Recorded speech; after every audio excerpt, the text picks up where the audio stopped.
जय हिंद, नमस्कार, स्वागत आप सभी का इस स्पेशल शो में। आज का दिन भी स्पेशल है क्योंकि आज बजट पेश हुआ है 2025 का। और खास बात यह है कि इस बजट के जरिए दावा सरकार की तरफ से यह है कि विकसित भारत के लिए नींव आज डाल दी गई है। अब वो जो इमारत बनेगी 2047 में विकसित भारत की, उसके लिए कदम बढ़ चुके हैं। तो आखिर ऐसा क्या है इसमें, या फिर असल में इस बजट के जरिए चुनावों पर निशाना है? चाहे वो दिल्ली का चुनाव हो, मध्य वर्ग को साधने की कोशिश है जिसकी तादाद यहां पर करीब करीब आधी है दिल्ली में, तो वहीं बिहार पर सौगातों की जो बौछार हुई है, तो वहां चुनाव हो रहे हैं कुछ महीनों बाद। तो दोनों ही नजरिए से इस बजट का आकलन करेंगे। आइए शुरू करते हैं और आपको बता दें कि बजट पेश होने का आज का दिन था। देश के लिए साल की एक और साल का बड़ा इवेंट बजट वैसे तो हर साल आता है, लेकिन इसकी दिशा की वजह से इसे अलग अलग छाप इस पर पड़ती है। जैसे कभी मजबूत बजट कहलाता है, कभी पॉपुलिस्ट बजट, तो कभी बजट को चुनावी भी कह दिया जाता है, खासकर जब चुनाव नजदीक होते हैं। आज भी मोदी 3.0 का जो पहला पूर्ण बजट पेश किया गया, उसके ही दो हाईलाइट पॉइंट्स माने जा रहे हैं। एक तो टैक्स में बड़ी छूट या कहें ऐतिहासिक ऐलान, जिसमें 12 लाख तक जीरो टैक्स का प्रावधान कर दिया गया है। और दूसरा है बजट से जुड़ा रहा दिल्ली और बिहार के चुनाव का कनेक्शन। ऐसे आरोप जिसमें जो विपक्ष लगा रहा है।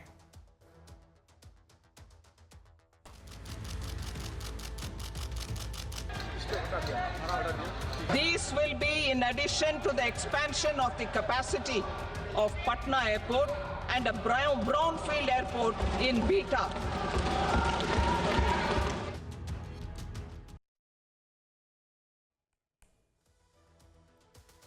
तो अगले आधे घंटे तक बजट के इसी पहलू पर हम बात करेंगे। हमारे साथ दो खास मेहमान भी होंगे जो बजट की बारीकियों को समझाएंगे। तो सबसे पहले आप वित्त मंत्री के दो बड़े बयान सुनिए, जिनसे बजट के इन दो हाई पॉइंट्स निकले हैं।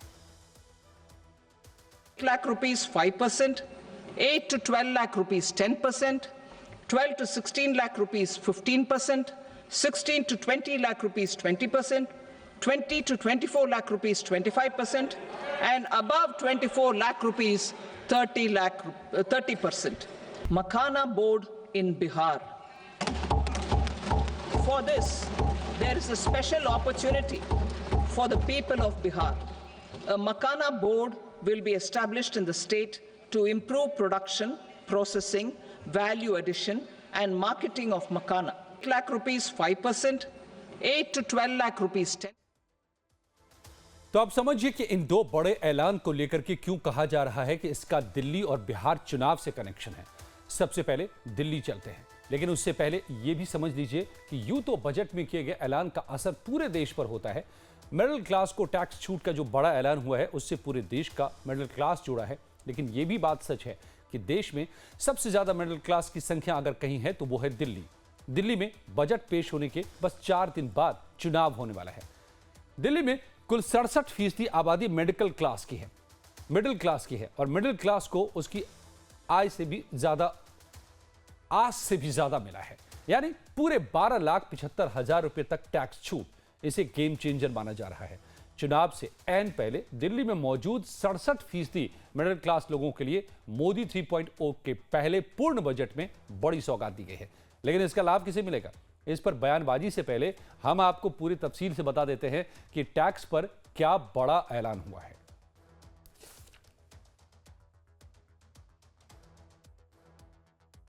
The threshold to collect tax at source, the TCS, on remittances and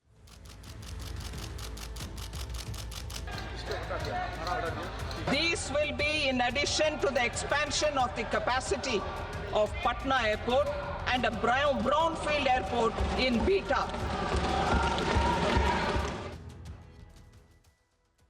तो वित्त मंत्री निर्मला सीतारमण ने अपने बजट भाषण में 12 लाख रुपए तक के इनकम को टैक्स फ्री किया है और इसके साथ ही 75,000 रुपए के स्टैंडर्ड डिडक्शन के फायदे का भी ऐलान कर दिया। इस ऐलान के बाद मिडिल क्लास के हाथ में अब थोड़ा ज्यादा पैसा आएगा। बात करें टैक्स स्लैब में हुए इस बड़े बदलाव के बाद टैक्स के कैलकुलेशन की, तो 0 से 12 लाख तक टैक्स जीरो हो गया है। अगले वित्तीय वर्ष से लेकिन अगर कमाई 13 लाख रुपए होती है तो यहां से 16 लाख रुपए तक के इनकम पर 15% के टैक्स स्लैब में आएगी। वित्त मंत्री का ये पूरा ऐलान सुनिए। In the new tax regime, I propose to revise tax rate structures as follows: 0 to 4 lakh rupees nil, 4.8 lakh rupees to 4 to 8 lakh rupees 5%, 8 to 12 lakh rupees 10%, 12 to 16 lakh rupees 15%, 16 to 20 lakh rupees 20%, 20 to 24 lakh rupees 25%, and above 24 lakh rupees 30%. तो अब आइए graphics के जरिए समझते हैं कि वित्त मंत्री के ऐलान का मुकम्मल मतलब क्या है। ताजा बदलाव के बाद कितनी कमाई पर कितना टैक्स देना होगा और कितनी बचत होगी। सबसे पहले टैक्स पर ऐलान के हाई पॉइंट्स को समझिए। 12,75,000 तक की कमाई अब टैक्स फ्री हो चुकी है, क्योंकि 12 लाख के अलावा 75,000 का स्टैंडर्ड डिडक्शन भी इसमें शामिल रहेगा। लेकिन 12,75,000 से 1 रुपए ज्यादा होने पर भी स्लैब के हिसाब से पूरा टैक्स लगेगा। इतना ही नहीं, सालाना 12,75,000 रुपए तक की जीरो इनकम टैक्स वाली छूट सिर्फ सैलरी पर ही मिलेगी। इसका मतलब यह कि शेयर मार्केट या किसी और जरिए से कमाई पर स्लैब के हिसाब से इनकम टैक्स लगेगा और शेयर की कमाई पर एलटीसीजी भी लगेगा। लेकिन नौकरी पेशा लोगों को हर स्लैब में टैक्स का फायदा होने वाला है। 15 लाख की आय पर 32,000 रुपए से ज्यादा की बचत होगी। हालांकि यह भी है कि पुरानी टैक्स व्यवस्था वालों के लिए कोई ऐलान नहीं किया गया है, यानी ओल्ड टैक्स बजट वालों को इस बजट से निराशा मिली है। दूसरा एक पॉइंट यह भी है कि इनकम टैक्स में छूट बढ़ाने से सरकार का direct tax collection 1 lakh crore रुपए से कम हो जाएगा। खैर, फिलहाल नए टैक्स स्लैब की बात को जारी रखते हैं। तो टैक्स स्लैब में क्या बदलाव हुआ है उसे एक बार फिर से देख लीजिए। 0 से 4 लाख तक की अगर कमाई है तो उस पर 0 आपको टैक्स देना होगा, यानी कोई टैक्स नहीं है। 4 लाख से 8 लाख की अगर कमाई है तो फिर 5% का ये स्लैब है। 8 लाख से 12 लाख की कमाई पर 10% का स्लैब है, यानी 10% टैक्स होगा। 12 से 16 लाख पर 15%, इसी तरह 16 से 20 लाख पर 20%, 20 से 24 लाख पर 25% और 24 लाख से ज्यादा हुआ तो फिर 30%। 25% वाला स्लैब ये पहली बार ऐड किया गया है, ये पुराने टैक्स स्लैब में नहीं था। ऊपर से एक और नई चीज है, इस बार का स्लैब जो तय किया गया है उसे आप आसानी से याद भी रख सकते हैं। जैसे सैलरी में आप 4 के टेबल को याद रख लीजिए, आप देख सकते हैं इस ग्राफिक्स में। तो 4, 8, 12, 16, 20, 24, यानी 4 का पहाड़ा आप पढ़ के याद रख सकते हैं। और टैक्स स्लैब में 5 के टेबल को देख लीजिए कि किस पर कितना टैक्स है। तो इसी तरह से आप मैच कराइए 5 के टेबल को, जैसे 4, 8, 12, 16, 20, 24 और उधर टैक्स स्लैब में 5, 10, 15, 20, 25, 30। तो कहा जाता था कि बहुत ही कॉम्प्लेक्स है, तो एक सिंपल बनाने का यह भी तरीका हो सकता है। इस पूरे स्लैब के हिसाब से 12,75,000 तक की कमाई टैक्स फ्री हो जाएगी, लेकिन उसके बाद की कमाई पर तो टैक्स लगेगा। हमने आपको थोड़ी देर पहले बताया कि अगर कमाई 13 लाख भी होगी तो फिर टैक्स स्लैब पूरी तरह अप्लाई होगा, लेकिन फिर भी आपको पुराने टैक्स स्लैब से बचत होगी। तो अब देखिए कितनी सैलरी पर कितनी बचत होगी टैक्स की। 12 लाख तक की कमाई पर 80,000 रुपए की बचत हो जा रही है। 16 लाख की कमाई पर 50,000 रुपए आप बचा लेंगे। 18 लाख रुपए की कमाई है अगर साल की तो 70,000 का फायदा होगा टैक्स में जो छूट दी गई है। 20 लाख रुपए की अगर कमाई है तो 90,000 का फायदा होगा और 25 लाख की कमाई है तो 1,10,000 साल में आप बचा ले जाएंगे, जो अब टैक्स में बदलाव किए गए हैं। लेकिन बचत का यह गुणा गणित कैसे किया गया, अब इसका पूरा डिटेल कैलकुलेशन आपको समझाते हैं कि नए टैक्स स्लैब के हिसाब से भी कैसे इसे जोड़ा जाएगा। 12,75,000 से जिनकी सालाना आय ज्यादा हो उनको कितना टैक्स देना होगा। हम 15 साल की सालाना आय का उदाहरण लेकर आगे बढ़ते हैं, जिस पर आपको पुराने टैक्स स्लैब की तुलना में 32,000 से ज्यादा टैक्स बचेगा। समझिए कि आखिर ये कैसे कैलकुलेट होता है।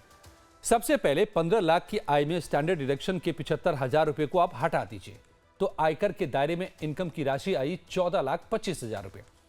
अब इस 14.25 लाख का हिसाब लगाते हैं। इसमें 0 से 4 लाख की इनकम पर 0 टैक्स है, यानी कोई टैक्स नहीं, इसको भी हटा दीजिए। 4 से 8 लाख की इनकम टैक्स पर लगेगा 20,000 रुपए। इसके बाद 8 से 12 लाख की इनकम पर लगेगा 10% के हिसाब से 40,000 रुपए। 12 से 16 लाख के इनकम पर, यानी जो 4 लाख वो हुआ, उस पर 15% के हिसाब से 33,750 रुपए का टैक्स बनेगा।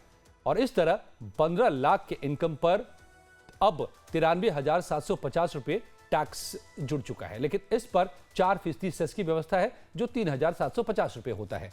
इस तरह कुल इनकम टैक्स 97,500 रुपए हो जाता है। लेकिन पुराने स्लैब के हिसाब से यही टैक्स 1,30,000 होता था, यानी टैक्स स्लैब में 32,500 रुपए की बचत होने वाली है। ऐलान बहुत बड़ा है। करीब 13 लाख की आय पर अब इनकम टैक्स फ्री हो चुकी है। तो देखिए पीएम मोदी ने इस बजट पर देश को क्या संदेश दिया।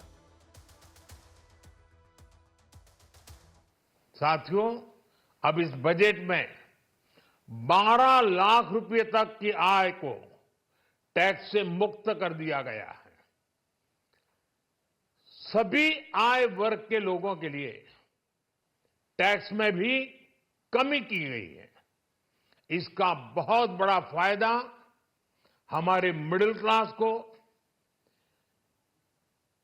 नौकरी पेशे करने वाले, जिनकी आय बंधी हुई है, ऐसे लोगों को, मिडिल क्लास को इससे बहुत बड़ा लाभ होने वाला है।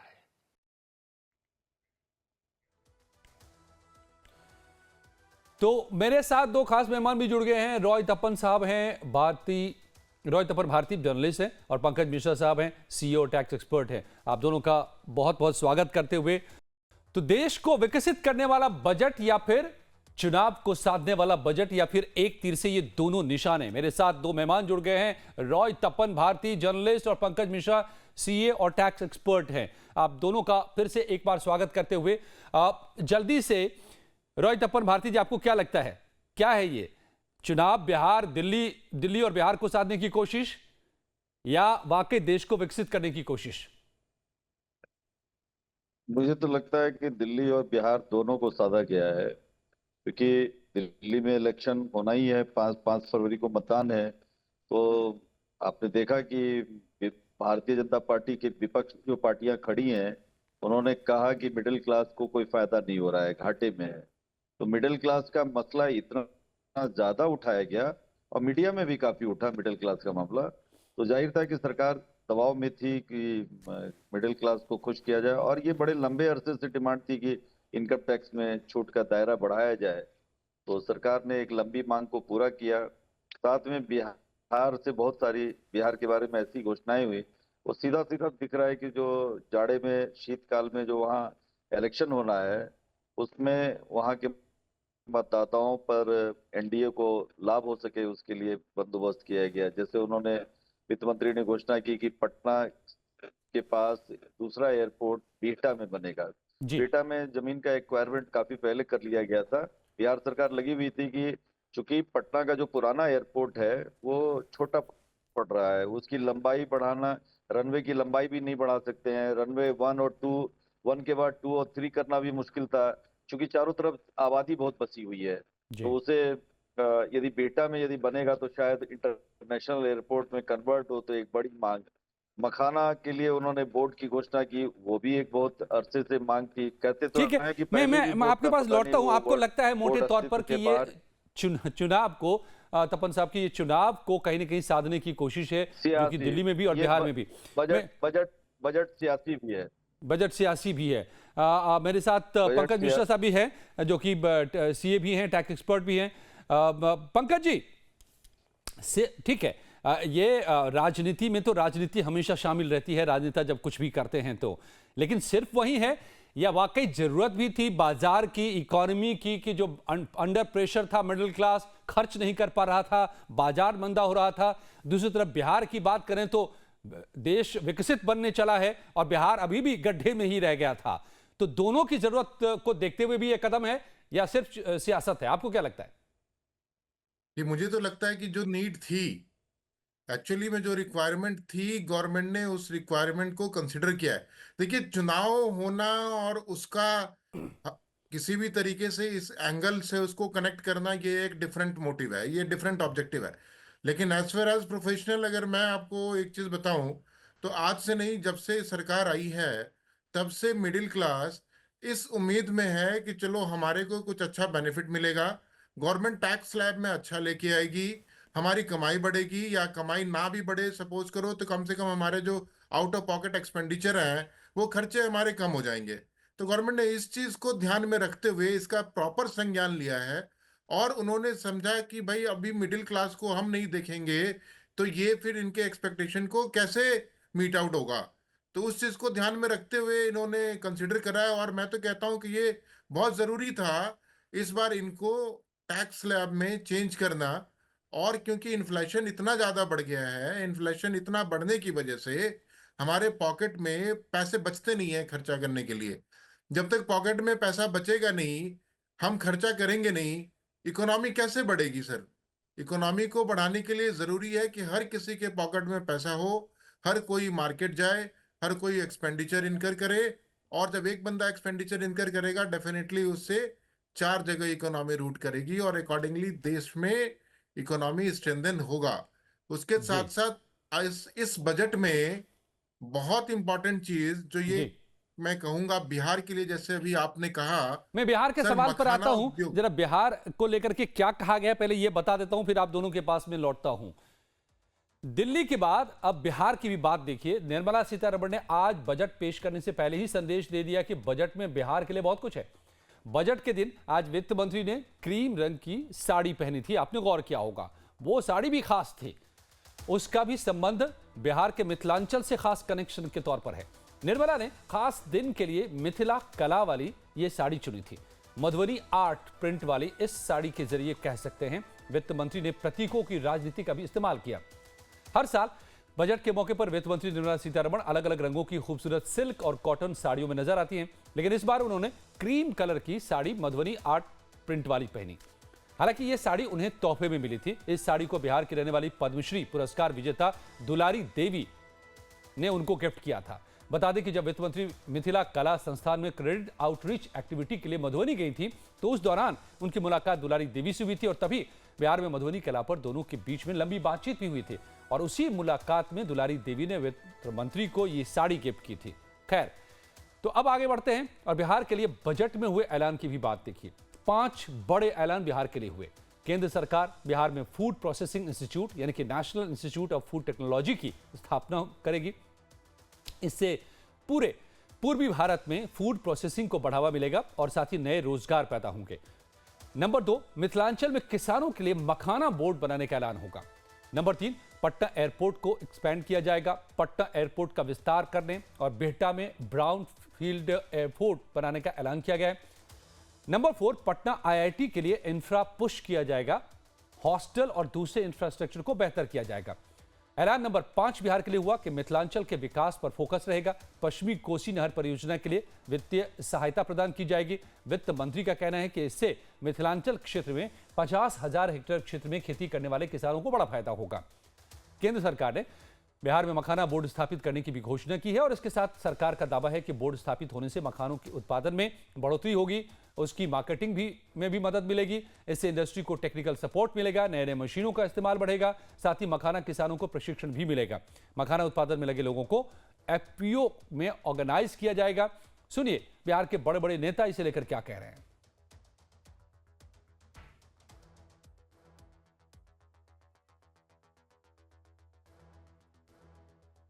बट विशेष तौर पर मुझे खुशी एक बिहारी होने के नाते है, जिस तरीके से बिहार को अलग अलग क्षेत्र में अलग अलग प्रावधानों के माध्यम से एक विकसित बिहार बनाने की दिशा में हम लोग अग्रसर हों, उसका भी इसमें जिक्र किया गया। मेरे मंत्रालय से जुड़े हुए विषय निफ्टम, जिसकी मांग हम लोगों ने लंबे समय से की थी। अभी तक मात्र 2 ही निफ्टम देश भर में थे, बट अब एक तीसरा निफ्टम बिहार में खुलने जा रहा है। ये मांग हम लोग की लंबे समय से थी, उसको पूरा किया गया। मगर दूसरे राज्यों के नेताओं को भी ये रास नहीं आ रहा है और बजट में क्यों बिहार की बाहर दिख रही है, इसको लेकर के भी सवाल उठ रहे हैं। लेकिन मेरे साथ 2 मेहमान हैं, रॉय तपन भारती, जर्नलिस्ट, पंकज मिश्रा साहब, सीईओ टैक्स एक्सपर्ट। अब भारती जी जरा ये बताइए कि कब तक बिहार को यूं ही छोड़ा जा सकता है, और खास करके उत्तर बिहार तो आधे समय डूबा रहता है, आधे समय सूखे में रहता है। तो अगर वहां पर कुछ किया जा रहा है तो इसको सिर्फ चुनाव से जोड़कर देखा जा सकता है, या बिहार को इसकी जरूरत भी थी? टू लेट टू नहीं, लिटिल, बिहार को जरूरत बहुत देर थी, से बहुत इसलिए थोड़ा सा है ये कि बिहार के लिए। नहीं, बिहार को जरूरत थी क्योंकि पहले राजनीतिक उपेक्षा के कारण उसको ध्यान नहीं दिया गया। मोदी सरकार का जो पहला कार्यकाल था उसमें बिहार के लोगों को तकलीफ थी कि जितना गुजरात और अन्य राज्यों पर खर्च किया गया उसकी तुलना में बिहार को नहीं मिला, जबकि बहुत बड़ी आबादी बिहार में रहती है। और ये मेहनतकश जनता जो है बिहार के बाहर कई राज्यों में बसी हो, वो कुशल कारीगर हो या इंजीनियर हो, तमाम तरह के, तो वो डिमांड पूरी की गई। अब ये बताइए कि वहाँ एम्स की जरूरत थी तो एम्स का विस्तार होगा, वहाँ आईआईटी की जरूरत थी, आईआईटी का भी विस्तार होगा। मखाना बोर्ड, लाखों लोगों को रोजगार मिल रहा है, उसके लिए यदि बोर्ड बना तो क्या गलत हुआ? ठीक है, हर पार्टी उसका लाभ उठाती है, भारतीय जनता पार्टी और एनडीए भी इस चुनाव का। बड़ा दिलचस्प एक बयान आज मैंने सुना, देश के वित्त मंत्री रह चुके हैं यशवंत सिन्हा, उन्होंने कहा कि ये बजट ऐसा लग रहा है कि सीतारमन जी ने नहीं, नीतीश सरकार के किसी वित्त मंत्री ने लिखा है। इसी तरह अभिषेक बनर्जी जो ममता बनर्जी की पार्टी में है, उनके जी भतीजे हैं, जी उन्होंने कहा कि ये बिहार का बजट है। तो विपक्ष के नेताओं को तकलीफ तो होगी लेकिन भारतीय जनता पार्टी या एनडीए इसका लाभ उठा रही है तो इसे कैसे रोका जा सकता है? लोकतंत्र में ये लोकतंत्र की जीत है कि बिहार को इसलिए ध्यान देना पड़ा सरकार को कि अभी जो केंद्र में जो सरकार चल रही है उसमें तेलुगु देशम पार्टी और जदयू का सपोर्ट है। बिल्कुल। इन दोनों पार्टियों के सपोर्ट के कारण बीजेपी की सरकार टिकी है। इसी बहाने यदि बिहार की तरक्की यदि होगी तो इसमें बुरा क्या है? होना चाहिए, बिहार तो डिजर्व करता है। जी, समय बिल्कुल खत्म हो चुका है। पंकज जी, एक छोटा सा रिएक्शन आप भी बिहार को लेकर जो कहना चाह रहे थे, ये सिर्फ चुनावी या बिहार की जरूरत? ये तो मैं तो जरूरत मानता हूँ, चाहे मखाना बोर्ड की बात हो, निफ्टम की बात हो, या फिर और भी अभी कोसी प्रोजेक्ट की बात इन्होंने कही है। ये सारी चीजें बिहार की नीड थी सर, चाहे आप इसको कहें कि पॉलिटिकल एंगल से आप इसे जोड़ दें, लेकिन मुझे ये लगता है कि भाई ये एक्चुअली में नीड थी और बिहार को इसकी जरूरत है सर। क्योंकि बिहार में आप देखो इतनी चलिए, पोटेंशियलिटी है वहां पे। नेचुरली अगर हम सिर्फ मखाना को ही प्रोड्यूस करने के लिए कोई यूनिक टेक्नोलॉजी और अभी मॉडर्न टेक्नोलॉजी अगर वहां पे जी फार्मर्स जी को दिया जाए, जी तो सिर्फ अकेले मखाना के दम पे बिहार की जो आर्थिक व्यवस्था है, आर्थिक जो आज के डेट में उसका पोजीशन होगा, जी। वो बहुत ज्यादा इंप्रूव कर जाएगा। बेशक तो बेशक, उसके वहाँ लिए वहाँ की जो भौगोलिक भौगोलिक स्थिति है, बाढ़ रहता है, पानी काफी है, हिमालय के नीचे है, और वहां पर मखाना देश का 90% उत्पादन वहीं पर होता है। तो अगर उसको बढ़ाया जा रहा है, जी तपन साहब कुछ कहना चाह रहे हैं, लेकिन समय मेरे पास बिल्कुल नहीं है, मुझे रुकना नहीं, पड़ेगा मैं यहीं पर आप दोनों का। नहीं, जी जी कोसी की नदियों ने कहर ढा रखा है। यदि उसको बांधने के लिए नहर के निर्माण होगा, उससे बाढ़ भी विस्तार रुकेगी किया जा रहा है और तो, दूसरा सिंचाई का भी प्रबंध अच्छा होगा। और ये दोनों ही समस्या वहां पर है। और कोसी ही क्या, कोसी, कमला बगान, गंडक, सबके सब वहां पर कहर ही ढाती हैं, अगर क्योंकि हमने अब तक मैनेज नहीं कर पाए हैं उसको। तो ये तो मैं इसलिए मैं कह रहा हूं कि अभी भी ये छोटा सा ही कदम है जितनी वहां पर जरूरत है। बहुत बहुत धन्यवाद रहे तपन भारती जी आपका, और पंकज मिश्रा जी आप दोनों का मेरे साथ जुड़ने के लिए। तो कहीं ना कहीं एक्सपर्ट ये बता रहे हैं कि ये जो बजट है वो एक तीर दो निशाने है। सियासत तो रहनी ही रहनी है सियासत में, लेकिन साथ में जरूरत को भी ये पूरा कर रहा है।